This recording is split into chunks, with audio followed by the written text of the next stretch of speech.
전두환 대통령이 군사 쿠데타와 그 5.18만 빼면 잘못한 부분이 이제 그런 부분이 있지만 그야말로 정치는 잘했다고 얘기하는 분들이 많습니다. 그거는 호남 분들도 그런 얘기 하시는 분들이 꽤 있어요. 전두환이라는 이름이 가지는 그 어묵함을 전혀 이해하지 못했을 겁니다. 제가 올 때마다 잊지 않고 꼭 밟고 지나갑니다. 그걸 피해가기 어려울 겁니다.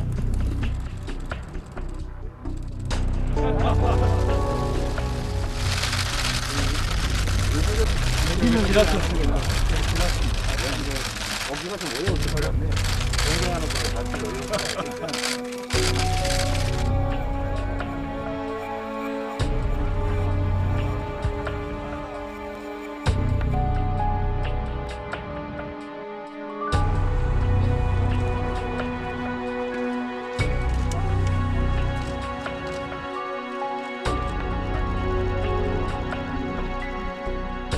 전체적으로 보면 전두환 삼저호황을 잘 활용해서 경제가 망가지지 않도록 경제가 제대로 움직일 수 있도록 한 것은 성과인 게 맞습니다.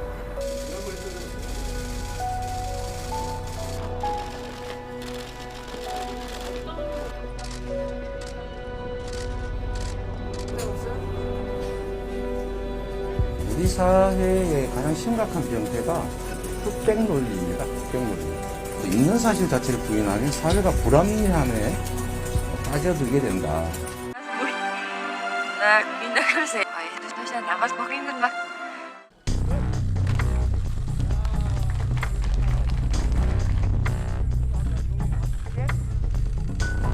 아직 국민의힘에 직접 참여하기를 좀 부담스러워하시는 분들 다 담아서 우리가 다양한 국민들의 수요를 그 바람을 다 반영해서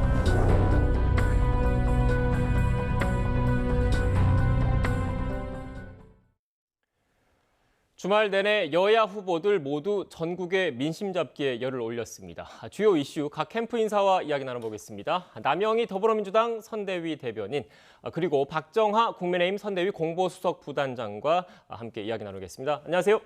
안녕하세요. 네, 안녕하세요. 먼저 오늘 나온 여론조사 결과부터 한번 쭉 살펴본 다음에 본격적으로 대담 이어가겠습니다. 그래픽 띄워주시죠. 네, 한국사회여론조사연구소 KSOI의 여론조사 결과입니다. 차기 대선 후보 지지율 추이, 이재명 후보와 윤석열 후보가 이렇게 오차범위 내에서 접전을 벌이고 있는 모습을 확인할 수 있고요. 다음 그래픽 보여주시죠. 네, 차기 대선 당선 가능성을 물었더니 윤석열 후보가 46.6%, 이재명 후보는 44.2%를 차지를 했습니다. 다음 그래픽도 보여주시죠. 네, 지지 후보를 교체할 의향이 있느냐, 그러니까 지지 후보를 바꿀 의향이 있느냐라고 물었는데 계속 지지하겠다. 그러니까 현재 지지하고 있는 후보를 계속 지지하겠다가 79%로 80%에 육박했고 바꿀 수도 있다라는 응답은 18.2%를 차지했습니다.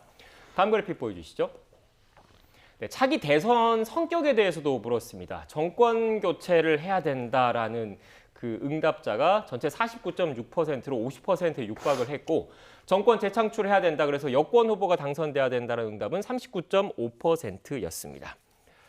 일단 후보님 제가 좀 눈에 띄었던 부분은 일단 그 두 후보, 여야 두 후보의 지지율 격차는 오차 범위 내에서 좀 접전을 벌이고 있는데 일단 지지율과 그 차기 대선 성격과 관련된 그 차이가 제가 좀 궁금했어요. 이 부분은 먼저 지금 일단 KSOI 자료를 보면 윤석열 후보의 대선 후보 지지율은 42%로 집계가 됐는데 차기 대선 성격과 관련된 그래픽을 다시 한번 띄워주십시오. 준비되는 대로. 거기 보면 정권 교체 야권 후보 당선 가능성은 49.6%로 나왔습니다. 그러니까 정권 교체를 해야 된다. 내년 대선에 정권 교체를 해야 된다는 사람보다 윤석열 후보의 지지율이 더 낮거든요. 이건 어떻게 봐야 되겠습니까? 일단은 그 국민의힘이 민주당보다는 후보 선출이 한 달 정도 늦었죠. 네. 늦은 거. 그다음에 선대위가 이제 그동안 여러 가지 갈등을 겪고 오면서 지난주에 이제 비로소 출범을 했고 그래서 일단은 정권 교체 지수보다는 윤석열 후보가 개인적으로 받고 있는 지지율이 떨어지는 점이 여러 조사기관 다 뭐 공이 뭐 나타나고 있는 겁니다. 그러니까 오롯이 정권 교체 열망을 아직은 다 충분히 이제 담아내지 못하고 있는 점은 분명히 있는 것 같은데요. 네. 뭐 선대위가 이제 본격 가동되면서 그리고 오늘 특히 뭐 새시대준비위원회 등등 이 중도 외연 확장을 위한 이제 국민의힘의 이제 움직임들이 이제 있으니까요. 저는 뭐 그게 이제 시간이 가면서 저거는 뭐 좁혀지거나 아니면 그 상황을 다 오롯이 받게 되는 그런 상황이 올 거라고 보고 있습니다. 네, 대변인께는 또 똑같은 질문을 드릴게요. 일단 정권 재창출 여권 후보 당선을 응답하신 분이 39.5%였는데 이재명 후보의 지지율은 40.6%로 오히려 더 높았어요. 이건 또 어떻게 봐야 될까요? 조금 전에 우리 박정환 실장님, 단장님 말씀에 사실 딱 거꾸로 반대로 생각하시면 설명이 될 것 같은데요. 저는 그 선대위의 구성의 문제점을 저는 국민의힘에 제기하고 싶고요. 저희는 그에 반해서 이재명 후보의 자질론이 부각되고 있지 않나 그런 생각이 듭니다. 우선 윤석열 후보는 국민의힘 선대위에서 후보가 안 보여요. 네. 계속해서 지난번에 돌아온 삼김 플러스 이준석 대표가 가출해서 돌아와서 봉합은 했는데 이후에 열어보니까 뭐 지금 나중에도 저희가 얘기를 하겠지만 김한길 대표가 새시대 준비위원장 맞지도 않는 것 같고요. 또 인선 과정에서 논란이 됐던 함익병, 뭐 노재승, 또 김성태 의원님 뭐 이런 분들로 아주 선대위 구성 자체가 굉장히 시끄러웠던 것 같고 문제가 많이 있었습니다. 그런 점이 윤석열 후보의 개인의 저희가 얘기하는 그 정치의 미숙함을 커버해 주는 것이 아니라 오히려 마이너스하는 경향이 있는 것 같아서 그 점이 아마 저 정권 교체 열망을 다 후보의 그 지지도 성향에 포함되지 못하도록 막는 것이 있었다. 저는 그런 생각이 들고요. 그에 네. 반해서 그 반대로 생각하면 이재명 후보는 정말 삼실이라고 저희가 얘기하지 않습니까? 실력과 실천 그리고 실적이 있어서 여기까지 온 변방의 장수인데요. 그러다 보니 비주류였기 때문에 본인의 그 원래의 특장점이 홍보가 잘 되지 않았던 점이 많았던 거죠. 이제 비로소 드디어 메타버스도 뭐 제가 효과를 발휘하고 있는 것 같고요. 그가 내놓는 많은 정책들 그리고 토론 등을 통해서 많은 국민들이 이재명 후보면 민생, 경제 맡겨도 되겠구나. 저는 이 지표가 점점점 상승 추세로 이어갈 여력이 있는 후보는 이재명 후보일 것이라고 네. 봐지고요. 그에 반해서 윤석열 후보는 시간이 지날수록 이전에 그 경선 이후에 받았던 그 지표에서 하락 국면으로 이어지지 않을까 하는 그런 예상을 해봅니다. 네, 대변인 그 단장님께서 내가 너무 짧게 얘기했나라는 그 표정으로 계속 답변을 듣고 계셨는데 기회 드리겠습니다. 조금 네. 뭐 반론을 붙이면 지금 KSOI 우리 여론조사 네. 결과 보고 있습니다만 오늘 아침에 똑같이 다른 기관에서 나온 건 좀 다른 결과를 네. 보이고 있어요. 그래서 지금 말씀하신 것처럼 이렇게 요것만 갖고 이 지표만 갖고 얘기할 수는 없는 부분이 하나 있고 오히려 뭐 이재명 후보 같은 경우는 지금 여기서는 조사가 안 나왔습니다만은 대통령 국정수행 지지도하고의 또 격차가 좀 있고 해서 사실은 건너가야 될 강은 이재명 후보가 좀 더 많지 않나라고 네. 저는 평가를 좀 하고 싶습니다. 알겠습니다. 여론조사 결과 새로 나온 게 있어서 간략하게 좀 두 분 모시고 좀 짚어봤고요. 본격적으로 전국 관련된 현안 짚어보겠습니다. 대변인께서도 앞서 잠깐 언급을 하셨는데 메타버스 그러니까 매주 타는 민생버스 관련해서 지난 그 주말과 휴일 기간에는 이른바 TK 지역을 이재명 후보 방문을 했지 않습니까? 보수 표심 잡는데 좀 도움이 되겠습니까? 그 희한한 현상이긴 한데요. 네. 지금 매주 메타버스가 간 지역 이후에 여론조사 지표가 그 결과가 굉장히 저희한테는 고무적으로 좀 상승하는 그런 국면에 저희가 그 확인할 수 있는 지표들이 여러 군데에서 나왔거든요.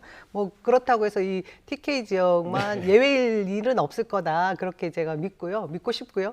그리고 그 결과는 좀 더 지켜봐야겠지만 그리고 무엇보다 이재명 후보의 고향인 지역 아니겠습니까? 저희가 뭐 지역주의를 뭐 얘기하지 말자라고는 하지만 아무래도 아직까지 그 국민들의 기본적인 정서는 내 지역 사람이 뭐 큰일을 했으면 좋겠다. 뭐 그런 전통적인 생각들을 가지고 있지 않습니까? 그곳에 뭐 심장부에 가셨다. 저는 그 생각이 들고 또 저희 뭐 언론에서는 크게 다루진 않았는데요. 가는 그 TK 구석구석 지역마다 작은 마을도 다 가셨어요. 네. 굉장히 많은 시민들, 그런 주민들이 나오셔서 이재명 후보를 또 지지해주는 모습을 저희가 확인할 수 있었습니다. 그 모습들을 보면 뭐 좋은 반응을 얻고 돌아오신 거 아닌가 그런 생각을 합니다. 네. 그런데 그 당자님께서는 이 녹취를 듣고 난 다음에 또 비판적인 답변하실 것 같은데 이재명 후보의 그 이른바 TK 지역에서 전두환 씨 관련된 그 발언을 놓고 좀 논란이 불거지고 있습니다. 먼저 관련된 녹취를 듣고 오겠습니다. 후보의 그 발언에 대해서는 긍정적으로 평가를 하고 싶은데요. 네. 왜냐하면은 역사를 균형되게 봐야 되지 않겠습니까? 대구 경북에서 전두환 박정희 전 대통령에 대한 평가가 네. 일반 국민들의 평가와 틀리지 않습니까? 그래서 이런 역사적 인식의 지역적 차이를 이번 이재명 후보 발언을 계기로 좀 좁히는 계기가 되었다. 참 보기에 딱한 부분도 있습니다. 왜냐하면 이런 전두환 전 대통령에 대한 재평가를 TK에서 한다고 해가지고 TK 지역의 민심이 저는 이재명 후보를 향하거나 이러진 않을 거라 이렇게 봅니다. 오히려 이재명 후보에게 기대하는 바가 있다면은 좀 더 대구 경북이나 이런 그 지방의 문제를 세밀하게 들여다보고 그에 대한 해결점을 제시하고 그리고 논쟁적인 사안에 대해 가지고 본인의 입장을 정확히 정리하는 것이 중요하다 이렇게 생각합니다. 알겠습니다. 네, 관련된 녹취를 듣고 왔는데 정리를 좀 하면 이재명 후보 그러니까 그 전두환 씨가 용서할 수 없는 중대 범죄를 저질렀다고 전제를 했지만 경제에서는 나름 성과가 있었다 이런 취지의 발언을 했습니다. 이것과 관련해서 뭐 야권을 비롯해서 일부 그 일각에서는 이른바 내로남불 아니냐 이런 비판적인 목소리를 내고 있더라고요. 어떻게 보십니까? 저는 뭐 이 발언에 대해서는 뭐 심상정 후보도 정의당의 심상정 후보도 과연 국민의힘 후보가 되려고 하는 거냐라고 할 정도로 뭐 충격적인 발언이라고 표현을 하고 있는데요. 저는 대구 경북 가서 이재명 후보가 했던 이 말은 대구 경북 지역뿐만 아니라 전체적인 전국 상황에 있어서 큰 영향을 좀 주지 않을까라는 생각이 듭니다. 그래서 이재명 후보가 과연 본인이 갖고 있는 정치 철학이나 이념 그리고 정체성에 대해서 생각을 하고 있는 건지 그리고 지금 상황에 있어서의 본인의 색깔 내지는 차별화 그다음에 넘어야 될 강 몇 가지 뭐 대장동의 강, 조국의 강 뭐 이런 것들 상황에서 좀 초점을 잃고 좀 배회하고 계시는 거 아닌가라는 생각이 듭니다. 호남 가서는 또 이런 말씀을 그 전에 하셨더라고요. 호남이 세워져야 민주당과 이재명이 바로 설 수 있다라는 취지의 말씀. 그다음에 이번 그 대구 경북 지역에서는 여태까지 빨간색 찍어줬다고 솔직히 대구 경북이 어떻게 됐느냐 뭐 이런 얘기하면 저는 앞서 우리가 하면서 봤던 것처럼 이재명 후보 본인이 해명했던 흑백 논리가 안 된다고 얘기했지만 정작 본인은 이 흑백 논리에 지금 의지에 있는 것 아닌가라는 생각이 듭니다. 그래서 앞서 뭐 음식점 총량제, 기본소득 그다음에 올라오면서 휴게소에서 또 뭐 기자들 간담회를 하면서 뭐 양도세 관련한 논란이 있는 발언을 또 했고 하는 거 보면서 저는 이재명과 급하게 너무 본인이 갖고 있는 색깔을 제대로 못 내면서 내부 상황 그다음에 전체 지지율 상황에서 좀 초점을 분명히 하고 있지 않아서 오히려 찾아가야 될 중도층에 좀 혼란스러운 메시지를 주고 있지 않나라는 생각이 들어서 좀 저는 개인적으로 좀 안타깝게 보고 있었습니다. 네. 대변인께는 이 그래픽을 먼저 보고 질문을 드릴게요. 앞서 저희가 말씀하실 때 잠깐 나갔는데 윤석열 후보와 이재명 후보 발언을 비교한 그래픽이 있거든요. 일단 윤석열 후보가 전두환 씨와 관련해서 군사 쿠데타와 5.18만 빼면 정치는 잘했다 이렇게 발언을 해서 논란을 불러일으켰고 광주에 가서 사과까지 했지 않습니까? 근데 이재명 후보는 지금 보시는 것처럼 경제와 관련해서 성과인 게 맞는다 이런 발언을 해서도 논란이 불거지고 있는데 둘의 차이가 있습니까? 어떻습니까? 많이 있는데요. 문장을 전체를 놔주질 않으셨네요. 나열해주지 않으신 게 윤석열 후보의 전체 단어에 저희가 방점을 찍은 부분은 빼면 정치는 잘했다죠. 근데 이재명 후보는 지금 앞부분에 공과 성과에 대해서 그것도 TK 민심을 반영한 소통의 도구로 여러분들은 그렇게 생각하고 있는 것을 잘 압니다라고 객관적인 얘기를 했고요. 그 이후에 본인의 생각을 얘기했습니다. 그렇다고 한다고 해도 국민을 학살한 그 중대 범죄에 대해서는 절대 용서가 안 되는 일입니다. 그래서 결코 존경받을 수 없는 인물입니다. 이렇게 얘기했는데요. 그 문장 전체를 놓고 보면 완전히 다른 문장이죠. 그래서 저는 이 부분에 대해서 지금 논란이 되는 이유는 대선 국면이다 보면 조그만 티끌도 하나 잡아내서 네거티브 정쟁 요소로 삼는 거다. 그렇게 봐지고요. 국어를 알고 한글을 아는 대다수의 국민들은 이 문장 전체를 놓고 보면 문제를 전혀 인식하지 못할 것인데 앞뒤 자르고 얘기하고 비틀고 고운 그 상황만을 들여다보면 마치 이재명 후보가 원래 본인이 가지고 있던 스탠스와 달라진 모습이지 않냐, 말 바꾸기지 않냐, 이렇게 뭐 또 호도될 수도 있겠죠. 저는 그 점이 좀 문제라고 봐지고요. 뭐 심상정 후보 말씀하셨고 또 뭐 진중권 전 교수 뭐 여러분들이 아주 그냥 일제히 비난을 하시면서 네. 윤석열 후보와 비교를 했더라고요. 그분들 정말 본인들 스스로 문장 전체를 놓고 이해 못하시지 않는 거 제가 알고 있겠는데요. 국민들한테 솔직해지셨으면 좋겠습니다. 그러니까 용서할 수 없는 중대범죄라는 전제를 확실하게 했다라는 말씀이신데 어떻게 네. 글쎄요, 생각하십니까? 저는 아무리 읽어봐도 전체 전문을 다 네. 읽어봐도 크게 차이가 있나 싶은 생각이 들고 여전히 이재명 후보는 뭘 얘기하고자 하는지에 대해서 모르겠어요. 그리고 과거 보면 앞서 저희가 화면 봤습니다마는 전두환 이 표지석을 밟는 모습 봤잖아요. 그리고 윤석열 후보가 10월달 저 발언이 있었을 때 이렇게 얘기해요. 집단 학살범, 학살만 빼면 그럼 좋은 사람이라는 거냐라는 얘기를 합니다. 호남을 능멸했다, 석고되지 않아 이렇게 얘기하는데 그러면 지금 문맥상으로도 마찬가지 뭐 전두환 에 대한 호평을 하고 난 부분을 빼면 나머지 그럼 옳았다는 건지 저는 도대체가 이재명 후보께서 지금 뭘 말씀을 하시려는지 그다음에 좀 전에 우리 대변인 말씀 주신 것처럼 그럼 이것도 역시 언론이 또 잘못 보도한 탓인지 저는 되묻지 않을 수 없는 상황이에요. 네, 지금 결국 두 분 말씀 같은 문장을 넣고 좀 엇갈린 해석을 좀 하고 있는데 결국 어떻게 보면 지역별로 표심에 다가가기 위한 그런 과정에서 나온 발언들인 거잖아요. 여론조사 결과를 한번 보고 다시 한번 이어서 그 대담을 좀 이어가 볼까요? 관련된 그래픽이 있는데 지역별 지지율 추이를 좀 띄워주십시오. 네, 앞서 쭉 언급했던 한국사회여론연구소 여론조사 결과입니다. 보시는 것처럼 지역별 지지율을 놓고 보면 지금 서울 지역은 윤석열 후보가 우위인 것이고 그리고 그 이재명 후보의 어떻게 보면 정치적인 기반이라고 할 수 있는 인천 경기 지역에서는 이재명 후보가 우위를 지금 점하고 있는 것으로 파악이 되고 있습니다. 근데 제가 주목한 부분이 광주 전라 지역과 대구 경북 지역이에요. 근데 대구 경북 지역에서 물론 여론조사 결과와 실제 그 투표장에서의 득표율 결과는 분명히 차이가 있는 지표라는 점을 미리 말씀을 드리는데 지금 현재 여론조사 결과만 놓고 보면 이재명 후보가 대구 경북 지역에서 25.5%를 기록을 하고 있고 반면에 윤석열 후보는 광주 전라 지역에서 18.7%를 지금 보이고 있거든요. 물론 특정 여론조사 기관의 여론조사 결과이지만 어떻게 봐야 되겠습니까, 대변인? 저는 지금 이것이 그냥 추이로만 살펴보시는 게 맞고요. 전통적으로 그 지역주의가 작동하는 것이 사실 대선이고 총선이고 하지 않겠습니까? 그런 점에서 보면 지금 현재 이 지지율은 기본적으로 국민들이 가지고 있던 그 정서를 반영하고 있는 것이지 특별할 것은 없는 것 같다는 생각이 듭니다. 네, 그러니까 실제 투표장 가서 득표율과는 좀 차이가 있는 지표일 수 있다 이런 말씀이죠. 좀 더 두고 봐야 될 것 같은데요. 신중해지는 이유가 네. 사실 뭐 지금 이 정도의 지금 지지율은 전통적으로 우리 그 대선이든 총선에서 봐왔던 지표와 크게 차이가 없는 것 네. 같다라는 생각이 들거든요. 네. 하지만 이후에 이재명 후보나 윤석열 후보가 표심에 어떻게 다가가느냐에 따라서 호남 민심도 달라질 것이고 대구, 경북 민심도 달라질 수 있을 부분이 분명히 있기 때문에 그 점에 대해서 제가 확답을 드리기가 조금 어렵네요. 네.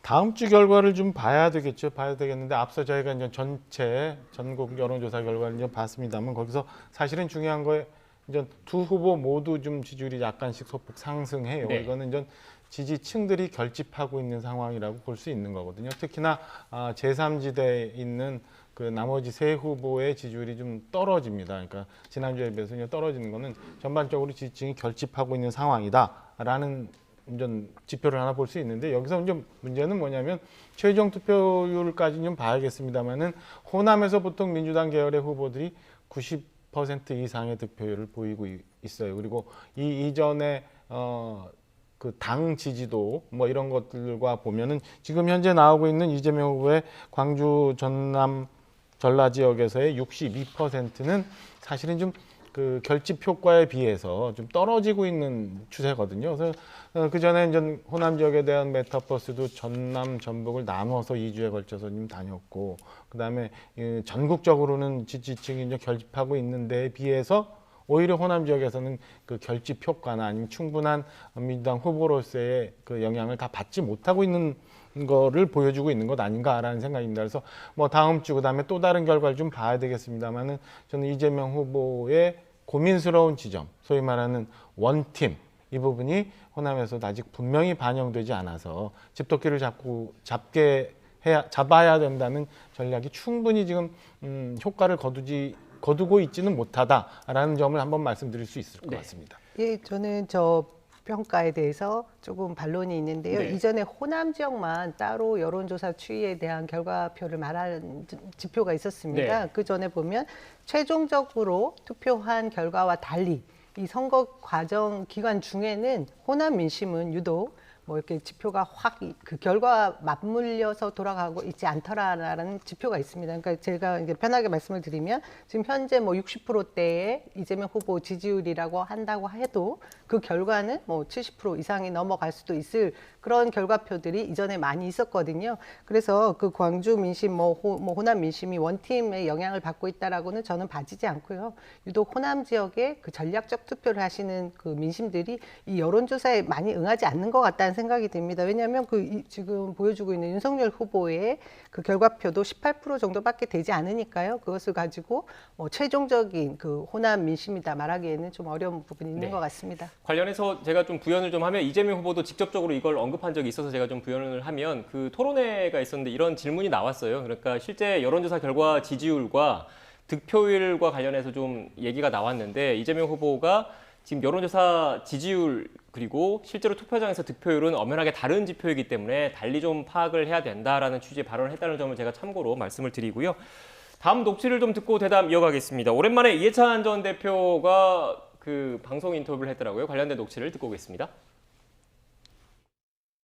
보통 우리가 오합지졸이라는 표현을 많이 하지 않습니까? 이분들은 오합지졸이 아니고 오합지왕들입니다. 후보가 마저 나서서 제대로 못하고 엊그저께 텔레비전에서 보니까 마이크를 오른손으로 받아서 왼손으로 넘겨주는 자기가 답변을 안 하고 그랬었죠. 예. 당대표한테 답변을 이렇게 요청하는 그런 모습을 보면서 후보가 자신이 없으니까 저런 일이 생기는 겁니다. 네, 저희가 흔히 얘기하는 오합지졸이 아니라 오합지왕이라는 표현을 했는데 오합지왕, 김종인, 김병준, 김한길 전 대표를 언급한 거라고 봐야 되겠습니까? 뭐 그런 걸로 느껴져요. 느껴지는데 전체적으로 뭐 이해찬 전 대표께서는 워낙 큰 선거 많이 해보셨으니까 아픈 부분이 많아서 저렇게 얘기하시는 거 아닐까 싶은 생각이 들어요. 지금 대선이라는 게 사실은 뭐 인물 구도, 그다음에 정치적 구도 뭐 이런 것들이 영향을 많이 미칩니다만은 전체를 다 후보 혼자가 이끌어갈 수 있는 건 아니잖아요. 그래서 지금 국민의힘 선대위가 이제 진용을 갖춰서 큰 배가 이제 도크에 물이 차서 이제 출항을 하는 것처럼 이렇게 큰 움직임을 보이는 거에 대해서 이제 안타까워서 저렇게 말씀을 하시는 걸로 보여집니다. 앞서 저희가 그 여론조사 지표에서 본 것처럼 한 79%가 이제 후보를 바꾸지 않겠다라는 거 지표 봤잖아요. 거기처럼 지금 그 지지층이 굉장히 결집을 하면서 사실은 중도에 있는 부분들이 아직 표심을 결정하지 않고 있는 분들이 어떻게 판단하느냐가 이번 대선에 되게 굉장히 중요한 부분인데요. 이해찬 전 대표처럼 저렇게 이제 공개적으로 이제 말씀을 시작하시고 나와서 상대 선대위에 대해서 평가를 하시는 게 과연 이 중도층 표심을 업어가는데 얼마나 도움이 될지에 대해서도 한번 민주당이 좀 고민해 볼 필요도 있지 않나라는 생각이고 큰 선거 혼자 할 수 없는 거기 때문에 저는 당연히 여러분들의 힘을 모아서 같이 가야 된다. 그리고 뭐 마이크를 넘겼다 이런 것들 보면 최근에 민주당에서 굉장히 저희 후보의 윤석열 후보의 동영상이나 과거 발언들에 대해서 연구를 많이 하시는 것 같아요. 그래서 잘못된 부분들을 이제 왜곡해서 이렇게 돌리는 경우들도 왕왕 있던데 저는 뭐 이게 결국에는 좀 발언을 왜곡시켜서 프레임을 잡고 후보를 이제 깎아내리기 위한 전략 전술이라 뭐 이런 상황에서 이해는 충분히 갑니다만은 너무 거기에 치중하다가 다른 큰 거를 놓칠까 하는 걱정도 뭐 상대편이지만 가지고 있습니다. 지금 이해찬 전 대표의 이른바 지원 사격이 중도층 표심 잡는데 크게 도움이 될까라고 회의적인 시각을 지금 말씀해 주시면서 웃으셨어요. 어떻게 보십니까? 저런 목소리는 유시민 전 이사장님이 등판하셨을 때도 똑같이 들렸어요. 저에게는 비판하시는 지점은 어떻게 보면 본인들에게 별로 유리한 것 같지 않으니까 그런 목소리를 내시는 거겠죠. 만일에 뭐 저희 진짜 도움이 안 되고 문제가 될 것 같으면 조용히 그냥 박수 쳐주시지 않을까 싶은데요. 지금 우리 이해찬 대표님은 전 대표님은 누구보다 정말 많은 선거 경험이 있으시고 당의 최고의 어른이라고 해도 저희가 뭐 아무도 이의를 제기하지 않는 그런 분이시거든요. 근데 오랜 정치 경험을 바탕으로 그 해안들, 저는 이제 경륜이라고 말씀드리고 싶은데 저희 같은 정치 신인들과 다른 점은 굉장히 간명하게 많은 국민들에게 전달될 수 있는 호소력 깊은 단어를 선택해 주신다는 데 있죠. 제가 아까 처음에 지지율에 대한 얘기를 할 때 국민의힘의 선대위가 문제입니다. 3+1입니다. 뭐 이런 얘기를 설명을 구구하게 드리지만 오합지왕으로 한마디로 정리를 하시잖아요. 이런 힘으로 사실은 이 선거전은 제가 볼 때 많은 국민들에게 호소하는 것이 우선되는 홍보 전략이 아주 큰데 거기에 중요한 위치를 또 차지해 주실 것이고요. 빅 스피커, 빅 마우스가 또 나타나 주셔서 저희야 반갑고 도움이 될 거로 봅니다. 네. 이번에는 국민의힘 관련된 이야기를 좀 더 해보겠습니다. 윤석열 후보가 어제 후보 직속 기구인 새시대 준비위원회를 공식 출범했는데 이 출범했다는 소식은 아침 조간뉴스부터 해서 좀 많이 나왔기 때문에 이 질문을 드릴게요. 일단 그 김한길 그 위원장과 안철수 국민의당 대표가 전에 같이 그 공동대표를 한 적이 있지 않았습니까? 그런 개인적인 인연이 있기 때문에 이 새시대 준비위원회라는 게 결국 국민의힘에 당장은 참여하기는 힘든 분들, 이른바 반문 텐트를 좀 규합하는 목적이 좀 있어서 그 안철수 국민의당 대표와의 단일화가 제일 과제다, 적극적으로 추진을 할 것이다, 이렇게 봐도 되는 겁니까? 그거는 뭐 여러 그 세력 내지는 여러 인물들과의 중에서 하나라고 볼 수 있는 건데요. 현재 지금 뭐 안철수 후보께서 열심히 움직이고 계시니까 저희가 뭐 이렇다 저렇다 얘기할 건 아니지만은 그 결국에 가서는 3월 임박해서의 전체 전국 상황을 한번 봐야겠죠. 근데 저는 뭐 김종인 위원장이 안철수 대표를 평가하는 부분이나 아니면 지금 새시대 준비위원회가 출범하면서 안철수 후보를 쳐다보는 상황이나 저는 뭐 전략적으로 이런 말씀 저런 말씀이 나오지만은 궁극적으로는 뭐 크게 다르지 않을 거라 생각을 하고 있고요. 지금 현재는 그 안철수 후보께서 열심히 가고는 있지만은 나중에 결국에는 본인이 4.7 재보궐선거 이전에 얘기했던 지금 가장 중요한 것은 정권 교체다라는 점을 본인이 잘 인식을 하셔서 저는 뭐 올바른 판단을 하지 않을까 싶은 생각을 합니다. 네, 단일화 얘기를 했으니까 대변인께 이 질문을 좀 드리겠습니다. 지금 최근에 제 기억에 이재명 후보가 이른바 지난 총선 때 위성정당과 관련해서 좀 문제점을 좀 지적을 한 취지의 발언을 한 게 있지 않습니까? 이것 결국 심상정 정의당 후보와의 향후 단일화까지 염두에 둔 포석이라고 봐야 되는 겁니까? 위성정당 부분의 얘기가 시작된 것은 정당 정치 개혁 부분의 혁신위원회에서 가서 하신 말씀이고요. 지난번 총선 때 뭐 갑자기 급조해졌던 위성정당의 문제가 위헌 소지가 있는 것이라는 의견을 말씀하신 겁니다. 그리고 저희는 우선해서 열린민주당과의 합당을 지금 추진 중에 있지 않습니까? 이런 부분들까지 뭐 얘기가 된 것을 말씀하신 거고요. 그리고 이후에 정의당까지의 그 합당 절차는 제가 볼 때 아직까지는 뭐 구체적으로 얘기된 것도 없는 상황입니다. 근데 지금 새신의 준비위원회라고 해서 저는 그 김한길 위원장이 새로운 직속기구, 후보자 직속기구를 출범시켰다고 할 때 느껴졌던 것이 지금 말씀하신 대로 반문 빅텐트, 대통합준비위원회 정도의 모습을 갖추고 싶은 욕심을 내는구나 하는 생각을 했는데 출범하는 그 간판 이름이 새시대 준비위원회인데 그 위원장이 김한길 전 대표시더라고요. 그래서 정말 이것이 아이러니하다는 생각이 들었고요. 안철수 대표가 지금까지 표방해온 새정치와 별로 다를 게 없겠구나 싶어서 그렇게 위협적인 요소가 되지 않는다는 생각이 우선 들었습니다. 네. 반론을 하실 게 있으실 것 같은데요.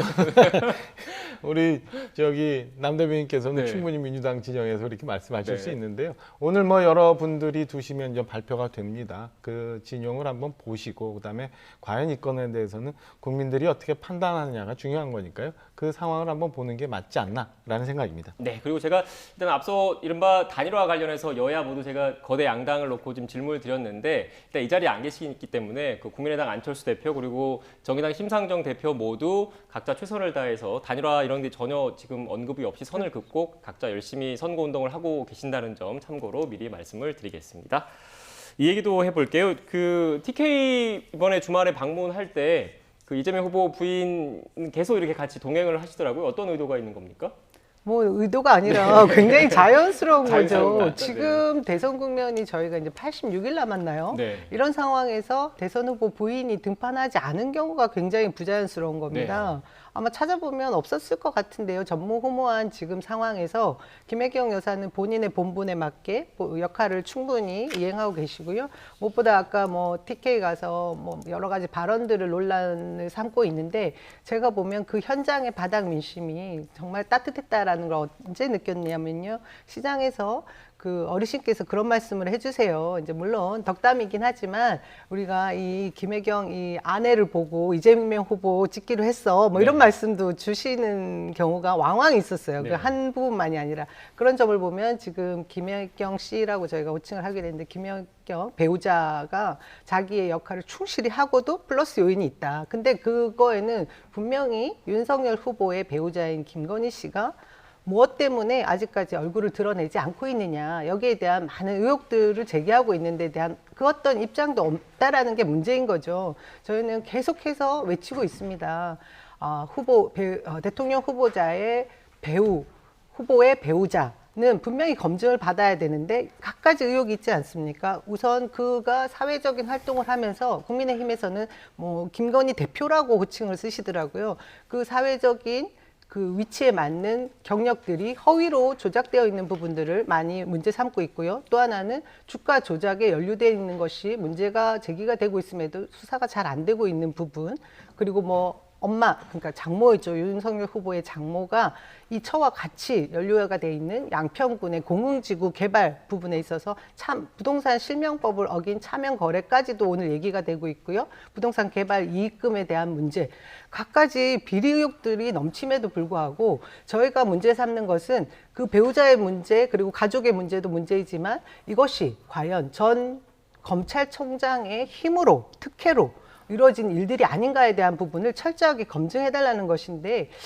그런 이유로 김건희 씨가 등판하지 못하는 것이 아닌가 하는 의혹들이 국민들도 이제 느끼고 계시는 부분이 있는 것 같습니다. 그래서 우리 김혜경 씨가 도드라져 보이는 면이 또 있는 것이죠. 네, 대변인 근데 제가 그 질문을 드리기 전에 일단 뭐 그 윤석열 후보 부인 김건희 씨 주가 조작 연루 관련돼 이렇게 말씀하셨는데 일단 현재는 의혹 단계이고 의혹이라고 저도 수사기관을 통해서 이렇게 수사가 진행 확정적으로 드러난 게 없다 네네네. 이런 말씀을 참고로 드리겠습니다. 그리고 뭐 양평도 마찬가지로 지금 네. 조사가 진행 중이라 그 건에 대해서 얘기할 건 아닌 것 같고요.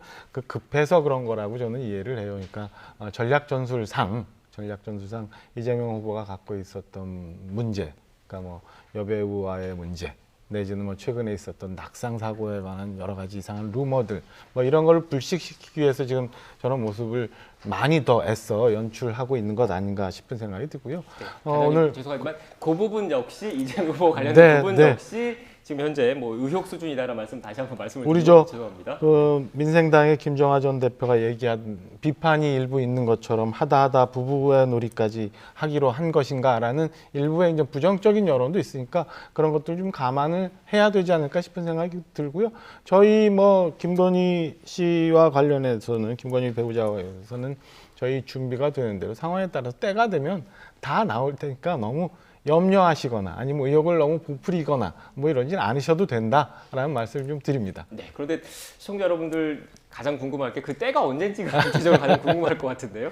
저 이제 뭐 80여일 남아 있고 그다음에 배우자가 충분히 할 수 있는 일들이 있기 때문에 저희는 뭐 그거 맞춰가지고 저희가 이제 준비가 되는 대로 얘기가 나올 거고요. 여러 우리 저희 관계되는 선대위 뭐 지도부에서 얘기하는 것처럼 뭐 일부 후보 부인을 봤던 사람들은 뭐 얘기가 지금 한간의 민주당을 공격하는 것처럼 그런 상황이 아니라는 걸 저는 충분히 나중에 국민들이 이해하실 거라고 좀 보고 있습니다. 네, 마지막으로 간략하게 짧게 이 얘기만 좀 하겠습니다. 쟁점 관련된 현안인데 이른바 N번방 방지법을 놓고 여야 거대 양당 후보의 목소리가 조금씩 다른데 일단 이재명 후보 측의 입장은 정확히 어떤 겁니까?